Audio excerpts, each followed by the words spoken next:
Des maths à des gamermaths, mes chers auditeurs. Je suis le Marveiler et beaucoup d'entre vous attendaient certainement cette publication avec grande impatience,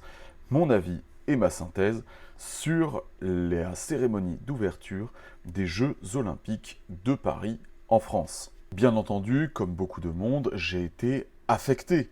par ce qui s'est passé au cours de ces événements, pour ce qui a lieu autour de cette cérémonie d'ouverture, et j'ai été affecté par des émotions très différentes. D'un côté par le fait que je sois catholique, et de l'autre par le fait que je sois nationaliste breton. Alors des émotions très différentes, des réactions et des réflexions très différentes, mais qui, comme vous le verrez, ne sont pas contradictoires. Je vais donc d'abord commencer par réagir à cette cérémonie des JO en tant que catholique, et ensuite en tant que nationaliste breton. Avant de commencer cette double analyse, je vais ouvrir par une parenthèse concernant les sabotages de la SNCF. Donc, comme vous le savez probablement, 3 des 4 lignes principales de la Société nationale française des chemins de fer, qui conduisent et partent de Paris, ont été sabotées par des incendies très peu de temps avant le début des Jeux Olympiques. À l'époque, les personnes qui m'ont suivi sur Twitter peuvent attester que j'avais prédit avec 99% de chance que c'était un coup de l'ultra-gauche, ce qui n'était, vous allez me dire, pas difficile à prédire, considérant qu'ils ont passé 2 semaines à jurer leur grand Dieu sur tous les réseaux sociaux qu'il n'y aurait pas de Jeux Olympiques si leur marionnette n'était pas conduite à la tête de l'État, et que les incendies criminels sont un des modes opératoires privilégiés des gauchistes. La fin de l'affaire m'a donné raison, puisque ces attentats ont été revendiqués par un groupe dont le nom n'est pas encore révélé à ce jour, mais qui a néanmoins déposé des messages auprès de tous les grands médias pour revendiquer cette action, groupe qui est clairement et explicitement d'extrême gauche. De plus, un militant gauchiste qui a participé à ces sabotages a été récemment interpellé en Seine-Maritime. Fermons donc maintenant cette parenthèse et entrons à présent dans le vif du sujet. Dans un premier temps, je vais analyser ces événements des Jeux Olympiques sous l'angle du catholicisme. Je n'ai jamais fait mystère de ma foi, et c'est évidemment en premier lieu sous cet angle-là que j'ai été touché, affecté par les événements qui se sont passés lors de cette cérémonie d'ouverture des Jeux Olympiques. Bien évidemment, ma première réaction, en tant que catholique, vis-à-vis de ce que j'ai pu voir au cours de ce carnaval à ciel ouvert, a été de la colère. Je tiens à vous prévenir d'avance, pour les personnes qui regardent la version vidéo de ce podcast, il pourra y avoir des images qui pourront être choquantes si jamais vous ne les avez pas encore vues. Colère donc en effet parce que de nombreuses scènes, de nombreux tableaux de cette cérémonie sont ouvertement des tableaux qui font l'apologie de tout ce qu'en tant que catholiques nous considérons abominable. Donc un tableau ouvertement blasphématoire, plusieurs tableaux de dépravation sexuelle, un tableau qui glorifie la violence et le sacrifice humain en glorifiant les massacres qui ont eu lieu durant la fameuse Révolution française, et enfin des statues en or qui glorifient des, entre guillemets, femmes divinités républicaines, dans lesquelles on peut, en tant que croyant, voir une apologie du veau d'or. Plusieurs de ces femmes étant, soit dit entre parenthèses, par leur action ou par leurs paroles, profondément détestables. Je pense notamment à Olympe de Gouges, Simone Veil, mais aussi Louise Michel. Cette dernière étant en effet une raciste anti-bretonne ouvertement assumée. On pense également au tout dernier tableau de la cavalière mécanique, qui, d'après les organisateurs, était rendu en hommage à une divinité celtique du nom de Sequana, ce qui est étrange puisqu'il n'existe aucun travail archéologique qui montre Sequana à cheval ou ayant comme symbole un cheval. Bien entendu, la scène qui a été la plus violente de ce point de vue-là a été la parodie de la Sainte Seine par les drag queens, autour de laquelle il y a eu une évolution particulièrement intéressante de la part des gauchistes et des médias concernant cette parodie, ce blasphème, parce qu'on peut le dire, c'est un blasphème, et qui est très révélateur en fait de la mentalité extrêmement orwellienne des gauchistes. Et je n'emploie pas ce mot à la légère. En effet, sur les réseaux sociaux, dans les 24 heures qui ont suivi donc la publication de ce tableau, ils ont commencé par se défendre en invoquant le droit au blasphème. Face au tollé que ça a provoqué en France et à l'international, ils ont ensuite changé leur fusil d'épaule, d'une part en découvrant subitement un tableau du XVIIe siècle représentant le festin des dieux qui aurait soi-disant été l'inspiration pour la Sainte Seine,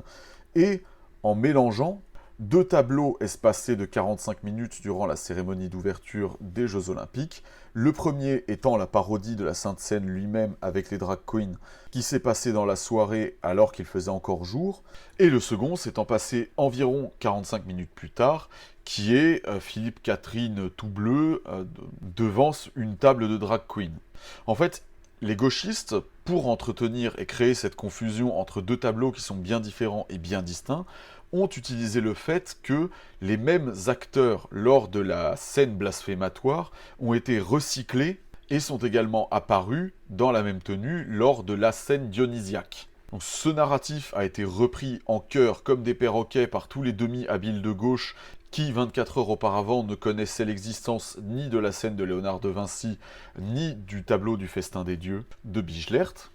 et qui d'ailleurs se sont ridiculisés, puisque avant cet incroyable rétropédalage généralisé, les acteurs qui ont participé à ce tableau blasphématoire et au tableau dionysiaque ont reconnu d'eux-mêmes, assumé publiquement, avoir parodié la Sainte Seine. Donc fatalement, comme on peut s'y attendre, non seulement les chrétiens du monde entier ont été profondément choqués par cette scène absolument insultante,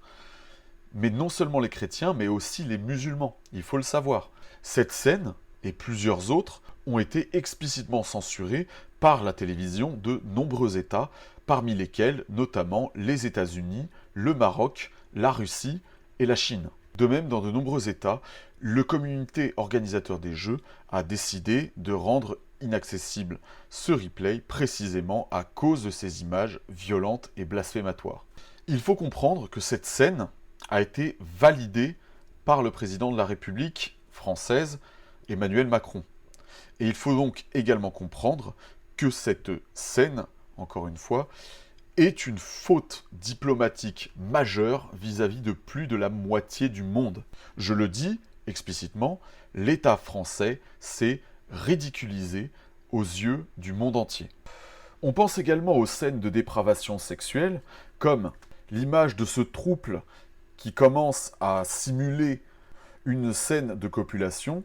ou encore cette pseudo-chanteuse incapable de Aya Nakamura qui se trémousse devant la garde républicaine des Français. Imaginez un peu le choc que cela représente pour un observateur venu d'un autre pays du monde de voir ces scènes de vulgarité étalées au grand jour. De même, bien qu'en tant que catholique breton, je n'ai pas d'affection particulière pour les rois de France, bien au contraire, puisque ceux-ci ont été nos premiers oppresseurs,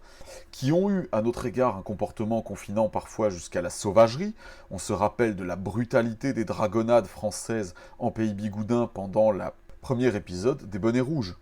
Malgré ce manque d'affection pour les rois de France, je suis néanmoins le premier à reconnaître que la famille royale française de Louis XVI a été traitée de manière particulièrement barbare par les révolutionnaires français, en particulier la reine de France d'origine autrichienne Marie-Antoinette, qui a subi la violence d'un faux procès inique, au cours duquel ses enfants ont été torturés pour l'accuser d'actes d'inceste qui n'ont jamais eu lieu. Et au regard de ces faits historiques, cette représentation à la conciergerie de gerbes de sang, de la reine décapitée et d'autres personnes décapitées, eh bien, ne peut être perçue comme rien d'autre qu'une apologie du meurtre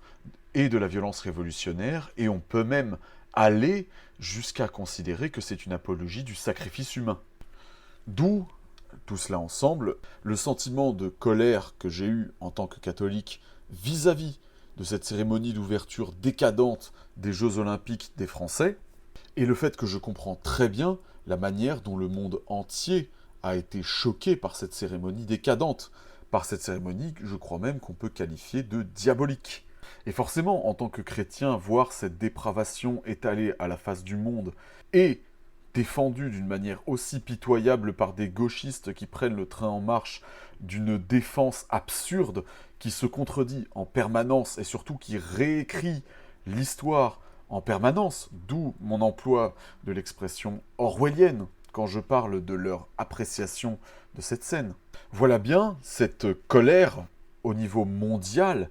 suscitée par ces scènes décadentes. Et maintenant, après avoir exprimé ma colère en tant que catholique, je vais exprimer une certaine satisfaction en tant que nationaliste breton. En effet, cette cérémonie d'ouverture des Jeux Olympiques, qui sont le pinacle de tout ce qui a précédé en termes de préparation,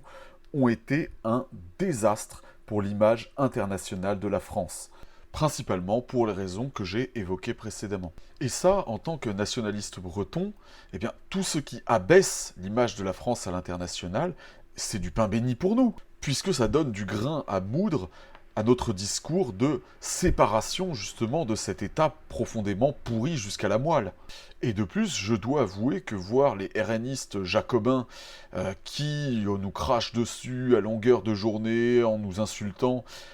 sont en position latérale de sécurité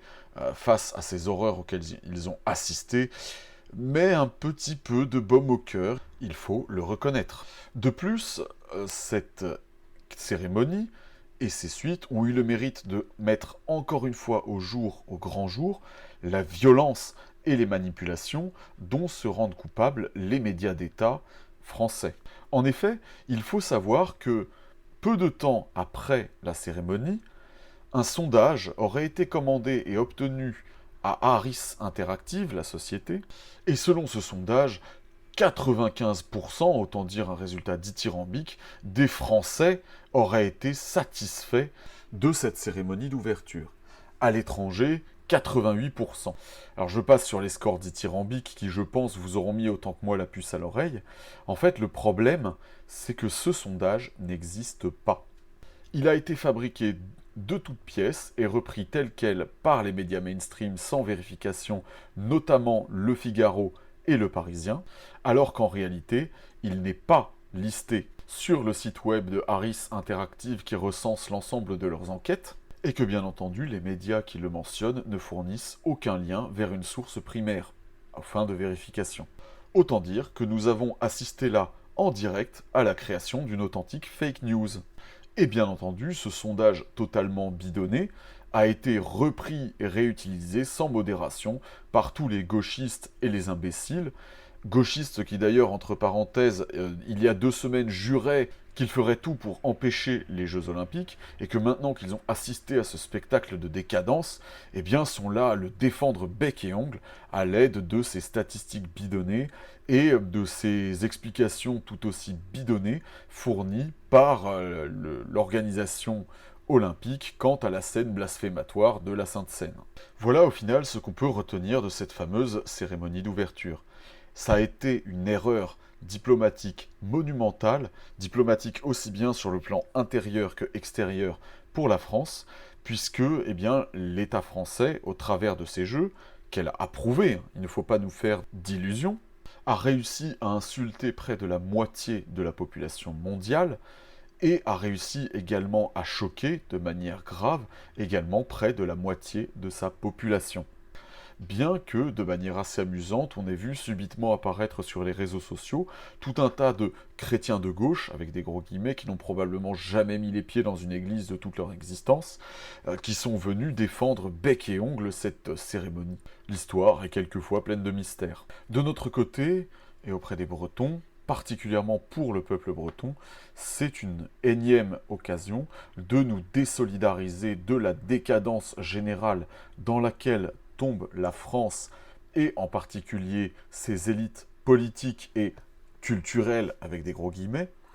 et de désirer un avenir qui soit breton, complètement breton et uniquement breton. C'est le moment pour nous de nous saisir de notre avenir afin que, à aucun prix, nous ne nous laissions entraîner dans la décadence et la chute de la France. Pour cela,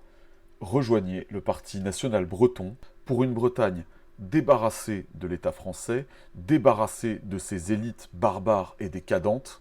pour une Bretagne forte, fière et libre. Bevet Breiz, Breiz Atao.